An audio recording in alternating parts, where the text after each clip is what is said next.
अभिनंदन महाराष्ट्र, अतिशय आनंदाची बातमी।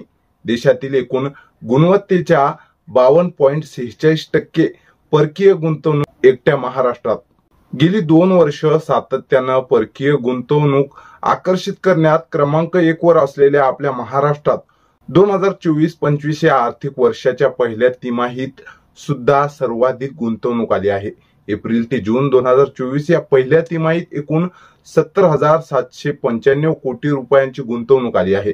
दुसऱ्या क्रमांकावरील कर्नाटकात 19,059 कोटी, तिसऱ्या क्रमांकावरील दिल्लीत 10,788 कोटी, चौथ्या क्रमांकावरील तेलंगणात 9,023 कोटी, पाचव्या क्रमांकावरील गुजरातमध्ये 8,508 कोटी, सहाव्या क्रमांकावरील तामिळनाडूमध्ये 8,325 कोटी, सातव्या क्रमांकावरील हरियाणामध्ये 5,818 कोटी, आठव्या क्रमांकावरील उत्तर प्रदेशमध्ये 370 कोटी, नवव्या क्रमांकावरील राजस्थानमध्ये 311 कोटी। या सर्वांच्या बेरजेपेक्षाही अधिक गुंतवणूक एकट्या महाराष्ट्रात आली आहे।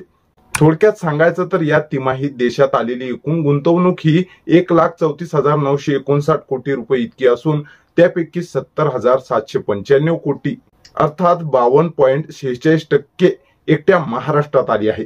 यापूर्वी 2022-23 मध्ये 1,18,422 कोटी कर्नाटक, दिल्ली, गुजरात यांच्या एकत्रित बेरजेपेक्षा अधिक, 2023-24 मध्ये 1,25,101 कोटी म्हणजे गुजरात पेक्षा दुपटीहून अधिक आणि गुजरात प्लस कर्नाटक यांच्या बेरजेहून अधिक।